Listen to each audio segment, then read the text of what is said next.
오늘 인간의 삼중관계에 대해서 말씀을 나누도록 하겠습니다.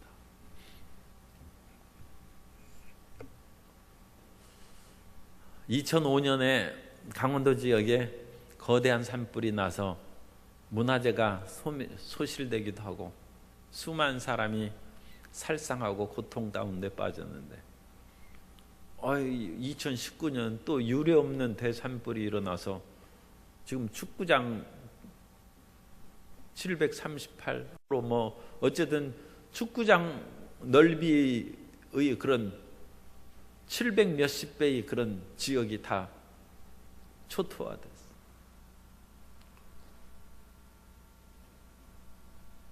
어떤 할아버지는 자기가 결혼할 때부터 산 집이 불타 없어가지고 아무것도 없어졌다고 지금 기가 막혀가지고 있는데 어찌 그분만 고통과 좌절에 빠져 있겠습니까?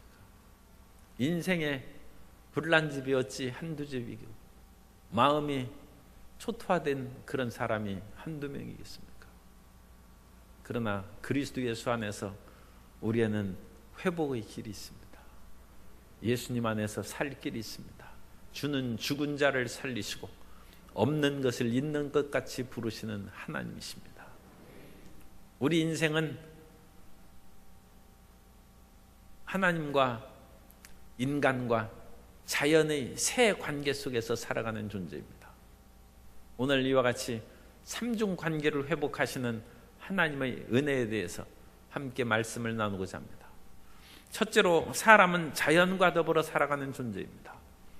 인간은 자연이 없이는 살 수가 없습니다. 그러니까 온 땅이 불나서 다 없어져 버리면 초목만 죽는 것이 아니라 사람도 못 사는 것입니다. 왜냐하면 사람은 흙에서 나온 존재입니다. 사람이 하나님께서 사람을 흙에서 나온 티끌로 빚으셨다고 했습니다. 그 흙은 히브리어로 아담아인데 아담아에서 아담이 나온 것입니다. 아담아는 황갈색 흙을 말하는데 아담은 사람을 말하는 것입니다. 그래서 아담은 사람이라는 일반 명사로도 번역되고 아담이라는 고유 명사로도 그와 같이 번역됩니다. 그래서 그것은 번역의 그 차이고 아담아에서 아담이 나왔어요. 그런데 그 아담아라는 것은 티끌이 모양, 티끌은 아팔입니다. 히브리어로 아팔인데 그 흙을 부수면 티끌이 되지 않습니까?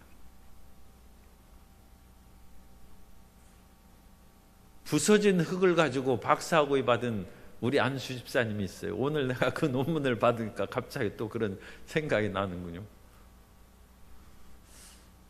인간이 흙에서 그렇게 나왔는데 이 부서진 흙이에요. 참 슬픈 얘기지만 인간이 그 죽으면 이제 납골당은 사실 이제 뼈를 모아놓는 것이 납골당인데 요즘에는 뼈를 모아놓지 않고 그 티끌을 모아놓습니다. 그래서 시신을 화장하면 이제 완전히 뼈가 그야말로 그 형체가 이렇게 나오는데 그것을 분쇄하면 가루가 됩니다. 가루를 모시는 그 가루를 티끌입니다. 티끌. 그래서 인생은 한없이 연약하고 허무한 존재죠. 그런데 그 티끌이 하나님께서 만드심으로 생명을 얻고 살아가는 것입니다.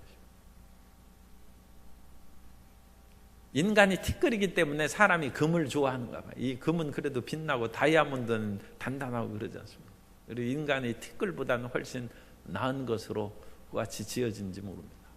어쨌든 인간은 흙에서 나왔기 때문에 흙에서 나온 모든 것을 먹고 사는데 따라서 사람은 좋은 흙에서 나온 것을 먹어야 우리 흙이 도움이 되는 거예요. 우리 몸이 이제 변화된 몸이긴 하지만 그 흙의 성분이 나쁜 것이 들어오면 인체에 여러 가지 나쁜 것이 쌓이는 것이죠. 그래서 웰빙 식품이라고 하는 것은 좋은 흙에서 나온 것을 먹자는 것입니다. 좋은 흙에서 나온 것을 먹어야 우리 몸이 활력이 생기고 좋은 것이죠. 차는 좋은데 거기에다가 무슨 그 형편없는 그런 가짜 휘발유를 넣고 석유를 부어놓고 그러면 이 좋은 차가 그 운전을 제대로 하겠습니까? 그러니까 좋은 차에다가 좋은 가솔린을 넣어야 연비도 높아지고 오래 타고 틀림없이 엔진이 작동하는 것이죠. 우리가 아무리 좋은 그런 몸으로 태어났다 할지라도 자꾸 나쁜 흙을 집어넣으면 우리 몸이 견딜 수가 없는 것이죠. 좋은 엔진 속에 그 석유를 부어 넣는 것처럼 그게 제대로 운행할 수 있겠습니까? 옛날에는 이제 그 태교를, 또 오늘날에는 뭐 더 많이 하겠습니다만, 그런 태교하고 음식을 아이를 가지면 굉장히 조심합니다. 왜냐하면 그 아이가 어머니가 먹는 음식이 고스란히 그것으로 해서 아이가 몸이 형성되는, 그 어머니가 잡수시는 그 음식이 그 아이를 만드는 것입니다. 만일 잘못된 음식을 먹으면 아이가 그야말로 어릴 때부터 무슨 당뇨라든지 여러 가지 나쁜 그런 몸으로 그와 같이 태어날 수도 있어요. 태아를 생각하면 그 어머니가 먹는 음식이 직접 영향을 주는 것처럼, 어떤 사람은 이제 Mother Dears라고 그럽니다. 이 지구가 어머니라는 거예요. 왜냐하면 인간이 흙에서 나왔으니까 그 말을 하는 거예요. 좀 그것은 우리 기독교에서는 그런 얘기를 합니다만, 일반 문화계에서는 이제 그런 얘기를 하는 것이죠. 이 지구라는 그 어머니에서 인간이 살아간다는 것이죠. 왜냐하면 그 속에서 우리가 생각하면 어머니가 자식을 잉태했을 때 먹는 것이 그 자식을 만드는 것처럼 지구의 그런 흙이 사람을 만드는 것입니다.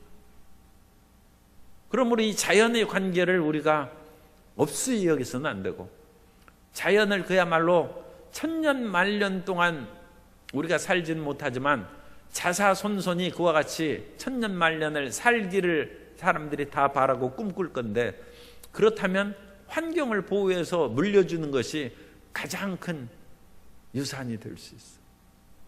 가지고 있던 그 모든 것은 사라져버릴지라도 좋은 공기, 깨끗한 물, 아름다운 자연, 숲, 그런 것들이 이 사람을 살리는. 지난번에는 장수에 제가 이제 장례가 있어서 갔는데 그게 웬일인지 모르겠어요. 물어보지를 않아서. 산마다 막 많이 그 민둥산으로 깎아가지고 그래서 이 나무를 다 팔아먹은 것이 아닌가. 그 웬일인지 모르겠어요. 그 장수 원래 그 좀 산속으로 들어가는 동네 아닙니까? 그런데 이 광주시의 숲풀보다 더 못하더라고. 곳곳마다 산이 민둥산에 나무가 한쪽 산사면이 다 그냥 베어져 가지고 없어요. 물론 뭐 사정이 있어서 하겠습니다만, 일단은 그렇게 푸르른 숲과 빽빽한 그런 살림이 보기에는 좋죠. 그런데 사람이 굶어 죽게 생겼으면 산이라도 깎아서 그거 먹고 살아야지 어떡하겠어요.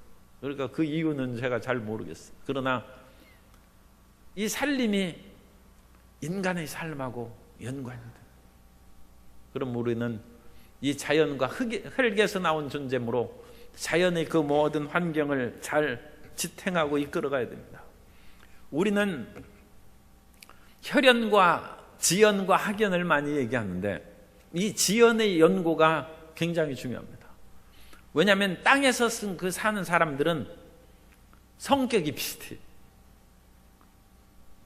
오래전에 어떤 학자가 그야말로 거대한 그런 프로젝트로 자연 환경에 따른 인간의 심성을 분류했어요. 그래서 그것을 대충 하면 대충 맞아요. 정확하게는 그걸 어찌 다 그야말로 수많은 사람이 다 나름대로 살아갔는데 어찌 적용시킬 수 있겠습니까?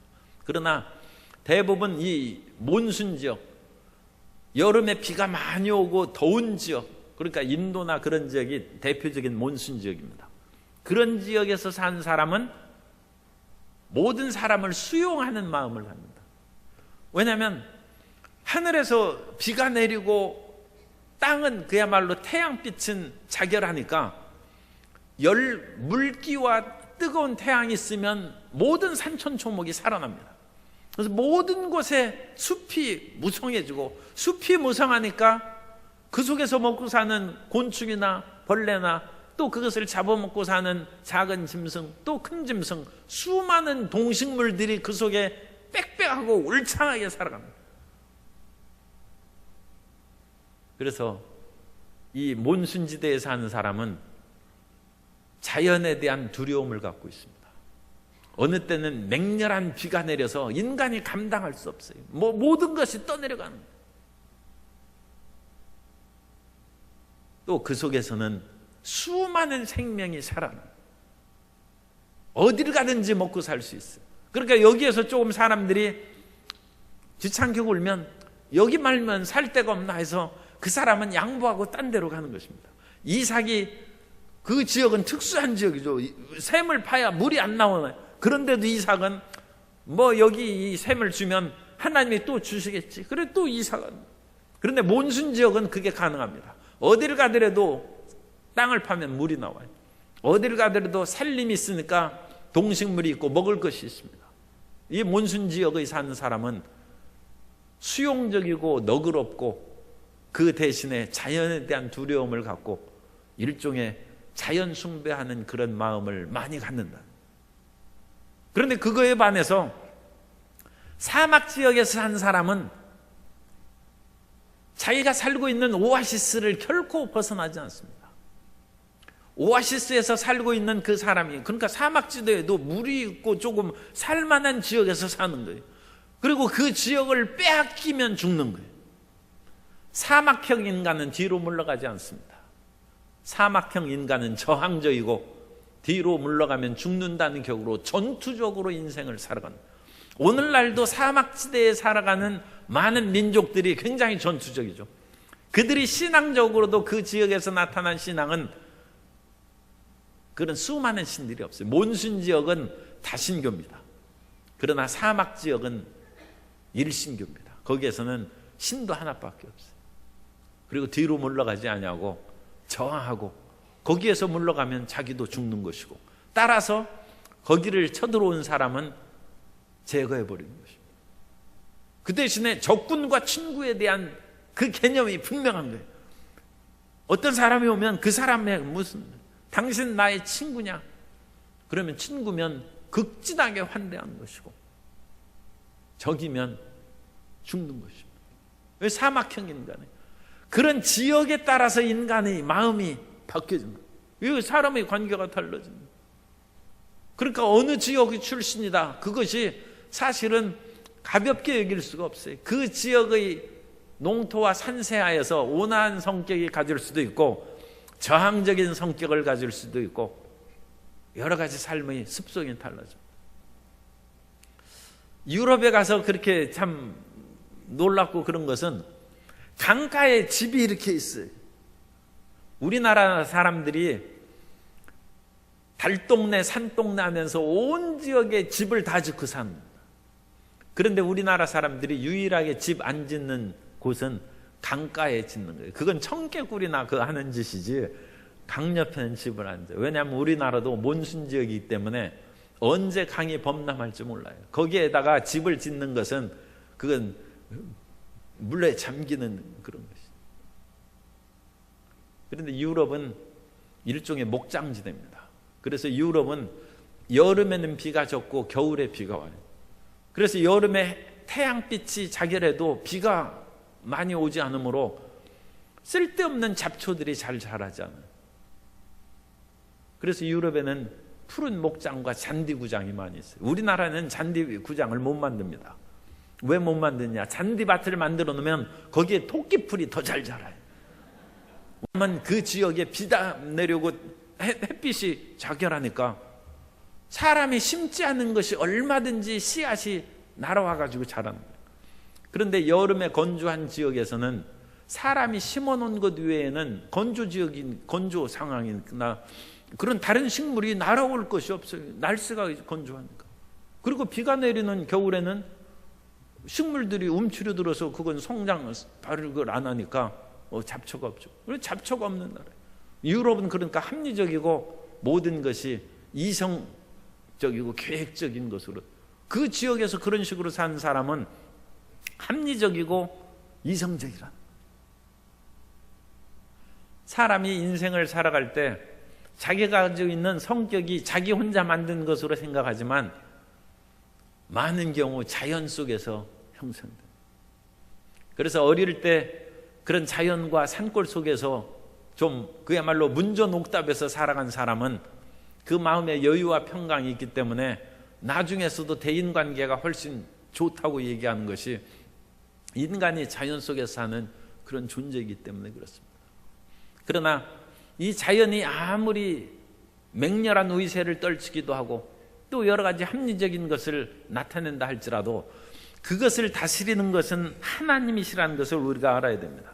그러므로 인간은 자연에 맹종하거나 자연 속에서 어떤 내 계획과 이성적인 설계로 자연을 통제할 수 있다는 그런 교만한 마음을 가져서는 안 됩니다. 이 자연은 하나님이 지으신 것이고 하나님께서 이끌어 가신다는 것을 우리가 알아야 됩니다. 예레미야 8장 2절에 보면 그들이 사랑하며 섬기며 뒤따르며 구하며 경배하던 해와 달과 하늘의 뭇별 아래에서 펼쳐지게 하리니 그 뼈가 거두이거나 묻히지 못하여 지면에서 분토 같을 것이며. 그래서 이런 1월 성신을 비롯한 자연을 섬기는 자에 대한 하나님의 심판을 얘기하고 있습니다. 그러므로 우리는 자연이 아무리 맹렬하고 위세를 떨친다 할지라도 거기에 엎드리면 안 되죠. 산불이 아무리 맹렬하게 위협한다 할지라도 산불을 다스리시는 하나님, 아무리 홍수가 몰아친다 할지라도 홍수에 좌정하시는 하나님을 믿고 우리는 전진해야 될 줄로 믿습니다. 그러한 믿음이 자연과의 관계 속에서 우리가 생각할 수 있는 것입니다. 그리고 이 자연이 우리에게 충분한 음식이나 식량을 제공하지 않는 것은 성경에 기록되기를 너희가 땅을 갈아도 땅이 가시 엉겅퀴를 낼 것이라는 것은 인간의 죄로 말미암아 땅이 저주를 받았기 때문입니다.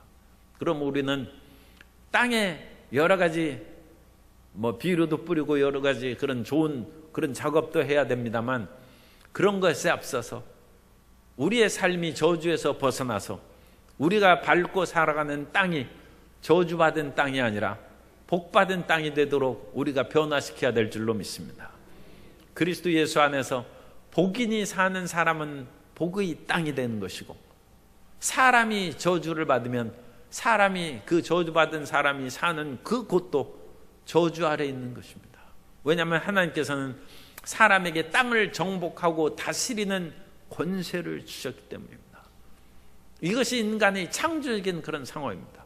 그 창조적인 상황이 인간이 죄를 범함으로 말미암아 뒤집어지고 땅이 가시 엉겅퀴를 만드는 험악한 세월을 보냈다 할지라도 이제는 그리스도 예수 안에서 저주에서 속량을 받고 우리가 하나님의 축복을 받은 존재가 되었으므로 우리가 살아가는 자연이 하나님의 은혜를 입고 풍요와 모든 사람을 살리는 땅으로 변화될 줄로 믿습니다. 그러므로 우리는 환경도 이제는 잘 다스리고 환경도 잘 보호하고 우리가 흙에서 나온 존재라는 그것을 기억함으로써 좋은 땅에서 좋은 음식을 생산하고 그것을 통하여 좋은 차에 좋은 가솔린을 넣는 것처럼 우리가 좋은 음식을 먹고 건강하고 행복하게 살아가야 될 줄로 믿습니다. 이 자연 속에서 나오는 그런 첫 번째 관계입니다. 두 번째는 사람과 사람과의 그런 관계입니다. 그래서 하나님께서는 사람을 만드실 때 18절에 보면 오늘 읽은 말씀입니다. 야훼 하나님이 이르시되 사람이 혼자 사는 것이 좋지 아니하니 내가 그를 위하여 돕는 배필을 지으리라 하시니라. 오늘날에는 혼자 밥 먹고 혼자 자고 혼자 사고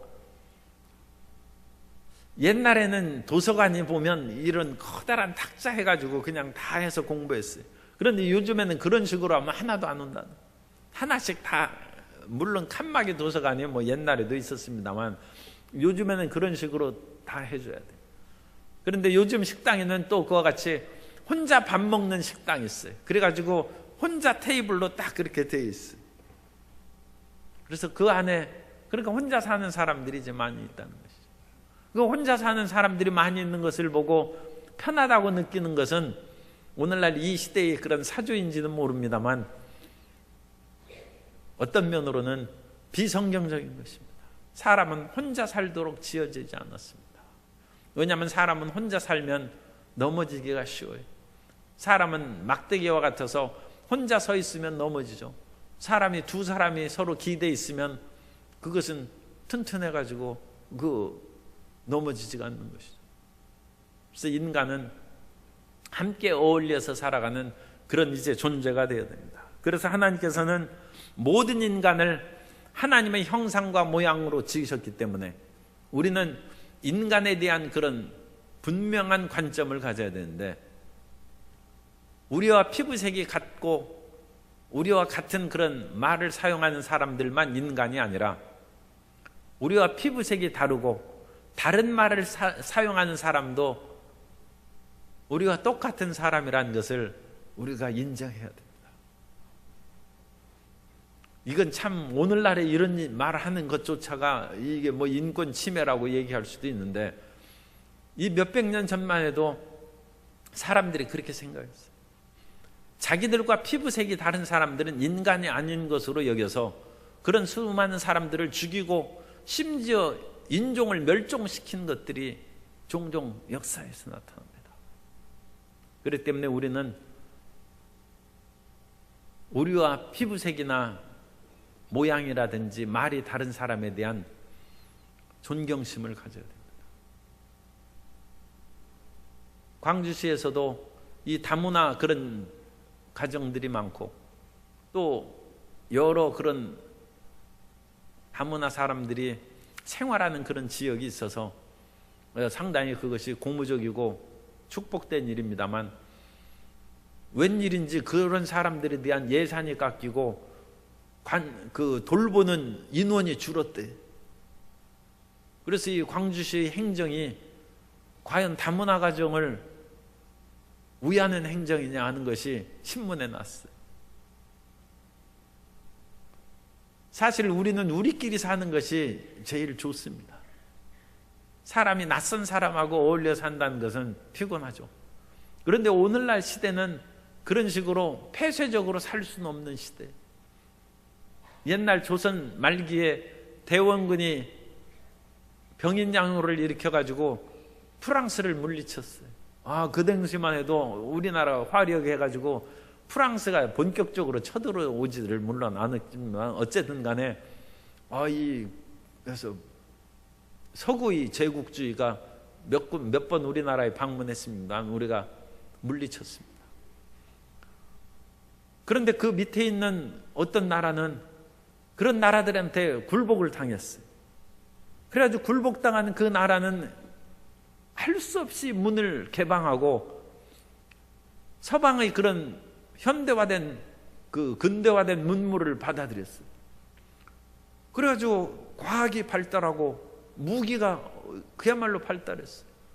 그러니까 그 발달한 나라가 우리나라 침략해서 나라가 망했어요.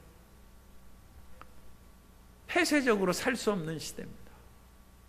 우리가 우리끼리 모여 사는 것이 최고라고 하지만 이미 세계는 개방되어 있고, 우리가 아무리 다른 나라가 못 들어오도록 담을 쌓고 그래도 그것이 물길이 높아가지고 순식간에 함몰되어 버려요.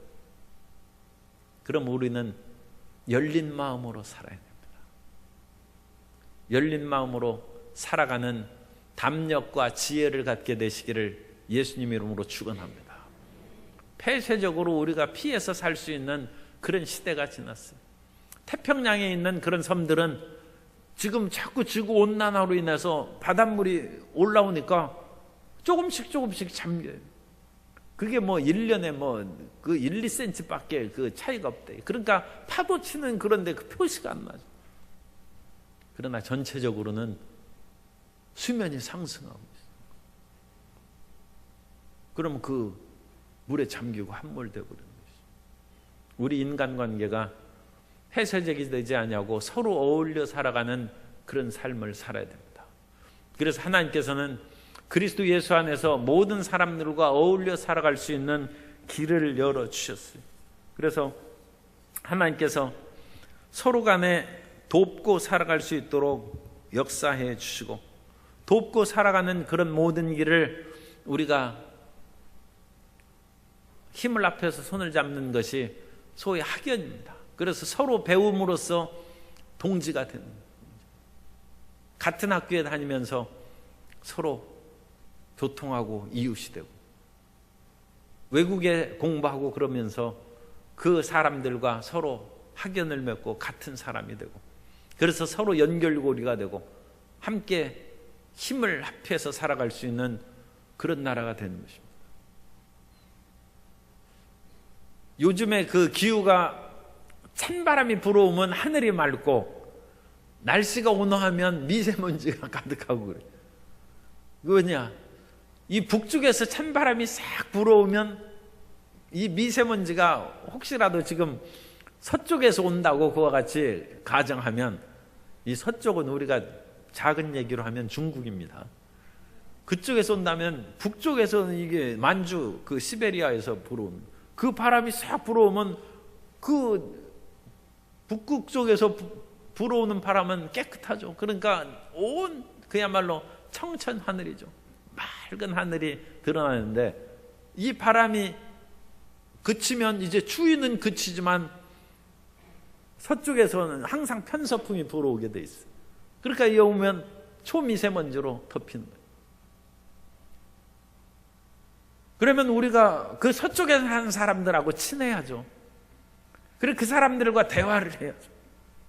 그리고 함께 그 문제를 해결할 수 있도록 모색을 해야지, 사람 사이에 어울리지 않냐고 대화가 안 되면 이 바람이 그냥 그 초미세먼지를 불어오는데 그걸 어떻게 하겠습니까? 우리가 다 무슨 대한민국 하늘을 지붕을 다 씌워가지고 할 수도 없고. 사람이 함께 어울려 살아갈 수 있도록 개인적으로도 마음 문을 열어야 되고, 사회적으로도 마음 문을 열어야 되고. 엊그제도 어떤 그런 그 분들과 이제 광주 성시화 모임이 있어서 얘기를 했는데, 외교 의전이 지금 문제가 많아가지고 대통령이 그냥 인도네시아 사람한테 뭐 말레이시아 말로 한다든지, 이 그런 보좌관들이 형편없고, 이 국제적인 그런 외교에 상당한 문제가 생긴다. 그런데 거기에서 어떤 그런 정치적인 상황을 아는 분이 외교관들을 지금 다 바꿔버렸답니다. 왜냐하면 적폐 대상의 인물로 뽑혔기 때문에 그 외교관들이 그 노련한 사람들이 다 지금 아니 또 말을 이상해. 그래가지고 다 물러가지고 새 사람들이 하는데, 이 새 사람들이 그 외교적인 것이 얼마나 신중하고 세밀하게 그것을 준비해야 되는지 말로 할 수 없는 것이죠. 의전이라는 것이 굉장히 까다로운 것이고, 사실은 의전을 조금 잘못하면 우리 안에서도 기분 나쁘죠. 내가 이 자리에 앉아야 합당하다고 생각하는데 의전을 잘못해서 저 구석에 앉아놓으면 그날 모임은 망치는 것이죠. 이런 그 예의도 없이 말이지 사람을 무시하나. 그래가지고 그것은 안 됩니다. 그런데 서로 어울려 살지 못하고 서로의 그런 것들이 다르다 할지라도 어느 한계나 기준을 가지고 서로 수용하지 못하면 인간관계가 형성이 안 돼요. 그리고 그것으로는 국가 전체, 나라 전체가 해를 입는 거예요. 그래서 그거하고 전혀 상관없는 제3자가 그런 어떤 전문 분야에서의 실수로 말미암아 어려움을 당하고 힘을 하는 거예요. 그래서 인간의 이런 모든 관계에 대해서 높은 의식, 그리고 넓은 그런 안목으로 바라보는 것이 필요한 것이고, 그것을 가르치는 것이 사실은 교육입니다. 그런데 오늘날 교육은 출세 교육이에요. 입신양명의 교육이기 때문에 다른 사람이 쓰러져도 내가 사는 것을 가르치는 노하우가 무엇이다. 그건 교육이 아니죠. 그것처럼 살보라는 것이 어디 있어요. 그러니까 그런 것들을 이제 고쳐야 되는 거죠. 그런데 가장 근접하게 부부관계에 대해서만 오늘 본문에 있으니까 보도록 하면, 주님께서는 내가 그를 위하여, 아담을 위하여 돕는 배필을 지으리라 하시니라. 이 돕는 배필이라는 것은 에제르 크넥도라는 단어를 씁니다. 이 에제르라는 것은 에셀이에요. 에셀. 에벤 에셀하는 에셀과 같은 것입니다. 에벤 에셀은 도움의 돌이라는 것이죠. 하나님께서 여기까지 도우셨다 할 때 에벤은 돌이고 에셀은 도움입니다. 그 여기까지 도운 것을 표시하는 돌이다. 도움의 돌, 에벤 에셀입니다. 그러니까 이 에셀이라는 단어는 하나님이 도울 때 사용하는 단어예요. 이 에셀에 대해서 구약 성경에 나오는 그 많은 단어를 찾아보면 하나님이 사람을 도울 때 사용해요. 그런데 그 단어를 가지고 돕는 배필을 썼으니까 하와는 아담을 돕는 사람이에요. 그런데 하와가 아담을 어떻게 돕느냐? 하나님이 사람을 돕는 것처럼 하와가 아담을 돕는 거예요. 우스갯소리로 어떤 사람이 그 가운을 붙여놨어요. 그래가지고 그걸 이렇게 봤더니 그 무슨 식당인가. 우리 집 가운, 아내 말을 잘 듣자. 그래서 딱 써놓은. 그 사람은 성경을 아는지 모르겠어요. 그죠? 아주 탁월한. 그 왜 그러냐? 돕는 배필이란 돕는 것은 하나님이 돕는 거예요. 그래서 아내는 하나님이 수많은 남자들을 다 일일이 도우실 수 있는데, 그래도 하나님이 서로 돕고 살으라고 아내에게 맡기셨어요. 그래서 아내의 귀를 기울인 사람은 지혜롭게 됩니다. 그래서 돕는 배필이고, 이 배필이라는 것은 똑같다는 뜻입니다. 똑같은 그런 사람이다. 그래서 하나님께서는 남녀를 평등하게 지었어요. 여자를 열등하게 만드신 것이 아니라 남자를 평등하게 남자와 만드셨고, 더 나아가서 여자는 남자보다 좀 나을 수도 있어요. 아니, 그건 내가 남자로서 그냥 솔직하게 얘기하는 거예요. 왜냐하면 아담은 티끌로 만들었고 여자는 뼈로 만들었어요. 아담이 갈빗대로 만들었기 때문에 여자가 더 단단해. 그래서 여자가 더 오래 사는지 모르겠어요. 남자는 쉽게 티끌로 부스러져. 흙이니까. 이게 뼈니까 그 단단한. 이게 뼈가 튼튼하니까 본 차이나도 있지 않습니까?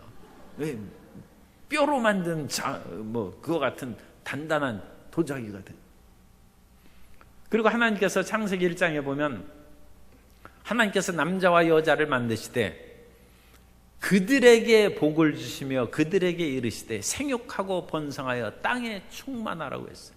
하나님께서는 남자가 아담이 먼저 지어졌으니까 아담이 지금 상속자 아닙니까?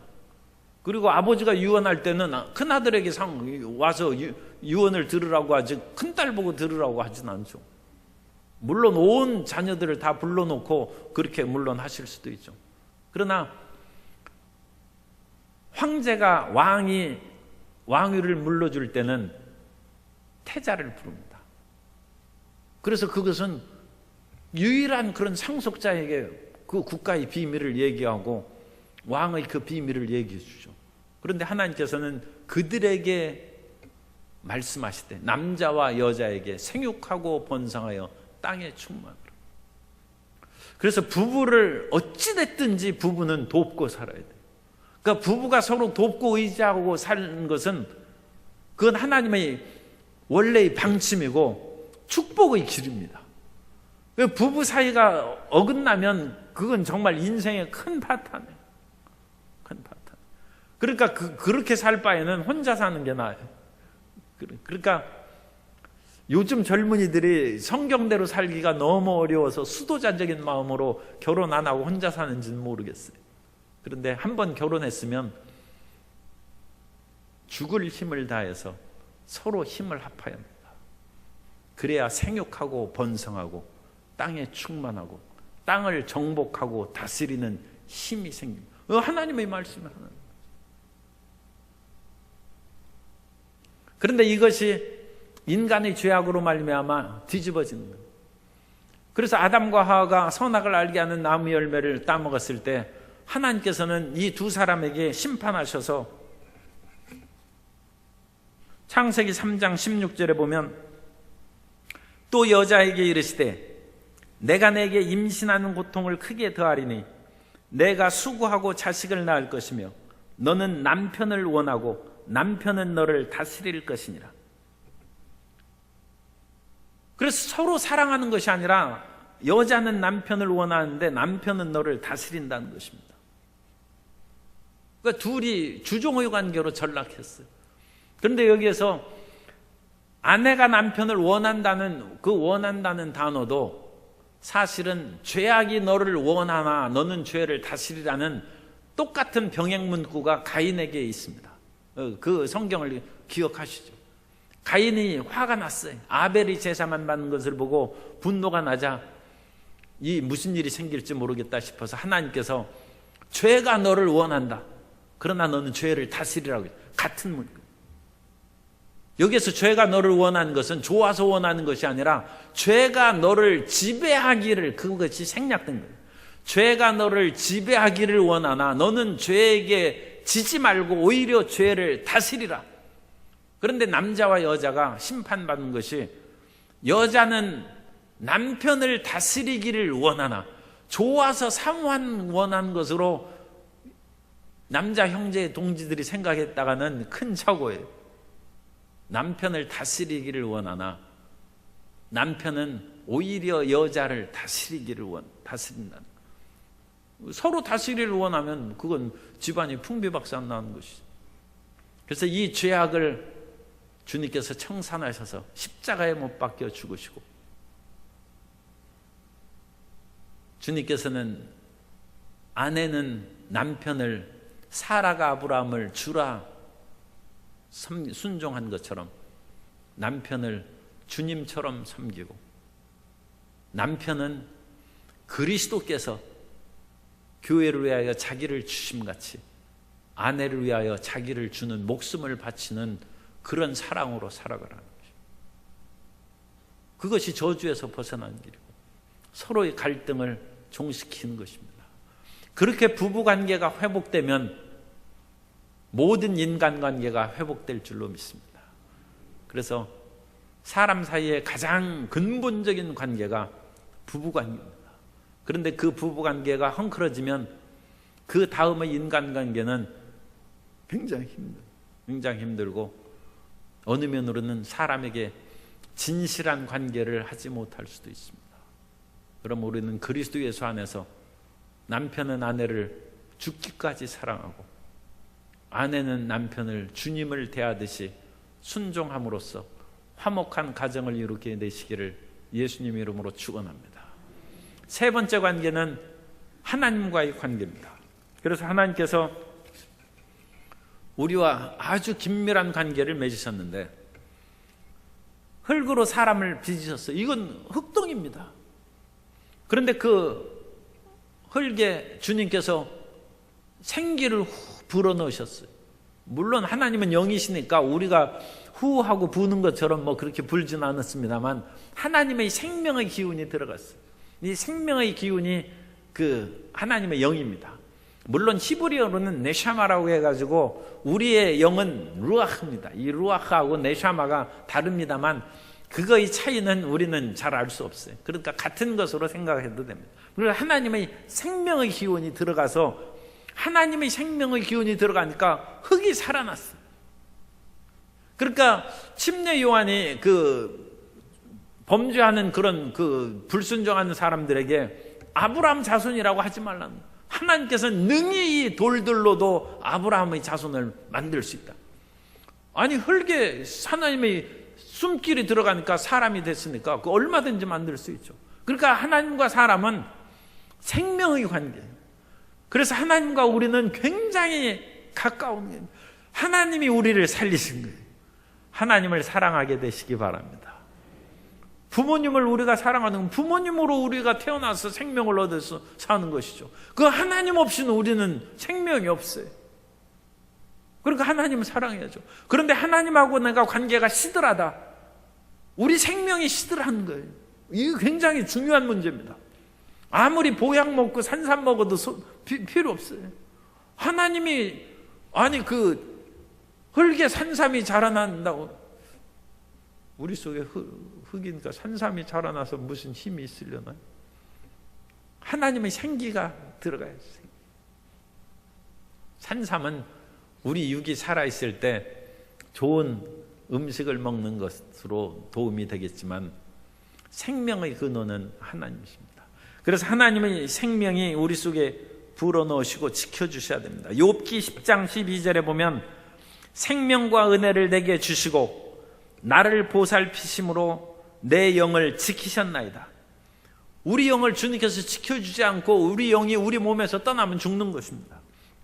시편 78편 39절에 그들은 육체이며 가고 다시 돌아오지 못하는 바람임을 기억하셨습니다.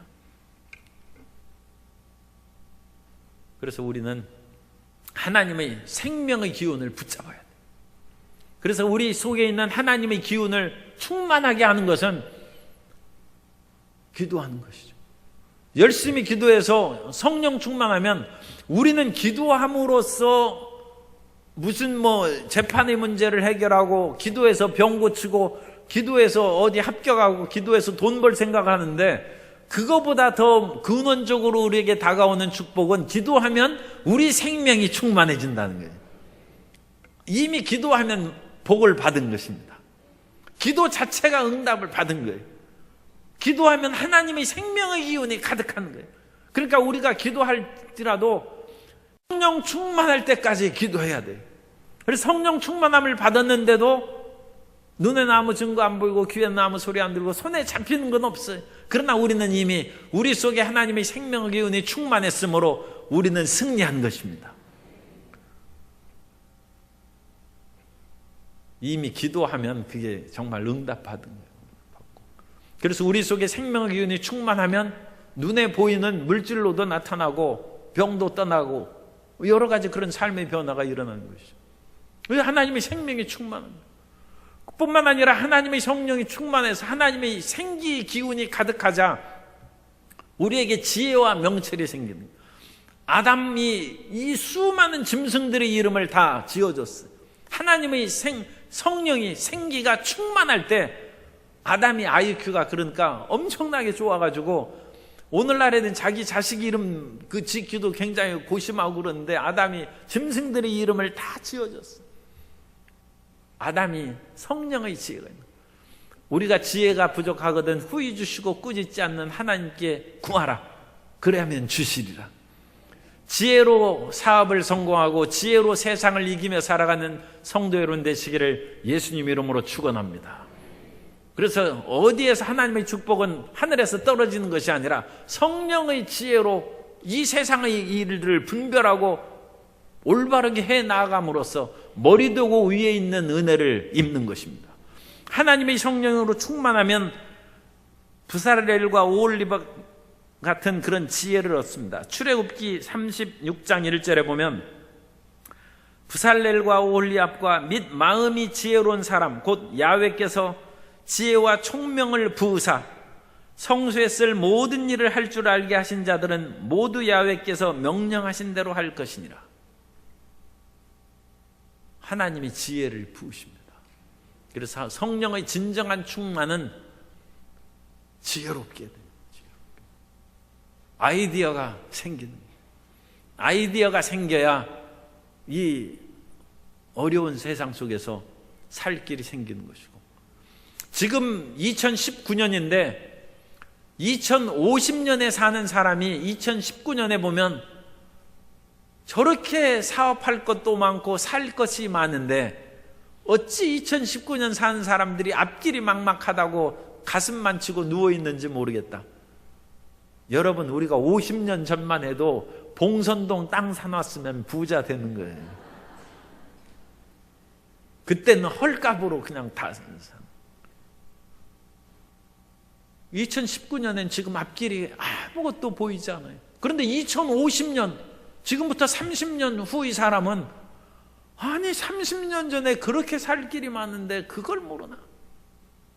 성령의 지혜와 능력을 구하시고 살 길을 찾아 나가는 성도 여러분 되시기를 예수님의 이름으로 축원합니다.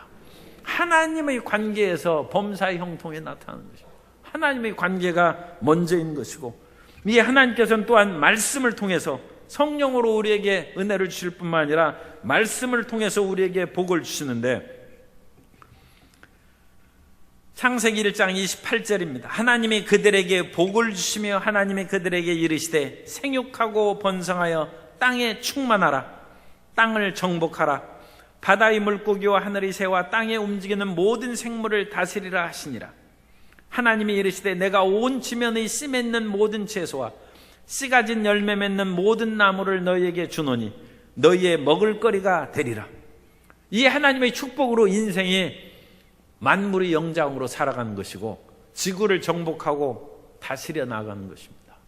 하나님께서는 우리에게 말씀을 주셔서 이 세상을 이기며 살아가게 하십니다.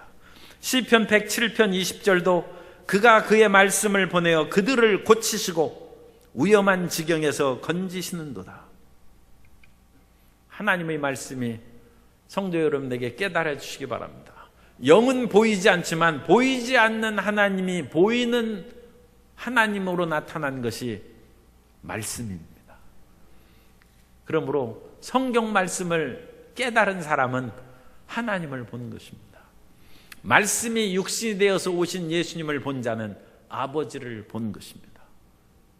어찌하여 아버지를 보이라 하느냐? 나를 본 자는 아버지를 보았다고 예수님의 제자들도 그렇게 답답하게 물을 때가 있어요. 말씀이 하나님이십니다. 그러면 그 말씀이 우리 속에 깨달아지고 말씀을 보여줘. 하나님이 보이지 않죠. 보이지 않는데 이 하나님이 보이는 그 때가 있어요. 눈을 이렇게 해가지고 하나님의 말씀이 앞에 딱 떠오르면 그 하나님을 본 거예요. 말씀이 하나님. 그래서 하나님께서 생육하고 번성하라. 우리를 치료하실 것이고 두려워하지 말라. 나는 내 하나님이라. 그 말씀이 우리를 치료하시는 것이고 주님께서 채찍에 맞음으로 나음을 입었다. 주님께서 우리에게 축복하시는 것이고 너희가 세상에서 환난을 당하나 담대하라. 내가 세상을 이기었노라. 말씀이 보이면 하나님을 본 것입니다. 그리고 그 하나님의 관계가 이루어진 것입니다. 그리스도 예수로 말미암아 하나님의 말씀이 우리에게 다가오게 된 것을 감사합니다. 그리스도 예수로 말미암아 하나님의 말씀을 마음에 깊이 새기고 주님과 동행하는 복된 삶을 살게 되시기를 예수님의 이름으로 축원합니다. 우리는 자연 속에서도 이 올바른 관계, 사람과의 바른 관계, 하나님과의 바른 관계를 통하여 이 삼중 관계입니다. 이 세상을 이기며 살아갈 수 있습니다. 그리스도 예수의 십자가로 말미암아 이 세 관계의 승리를 얻는 하나님의 자녀가 되시기를 예수님의 이름으로 축원합니다.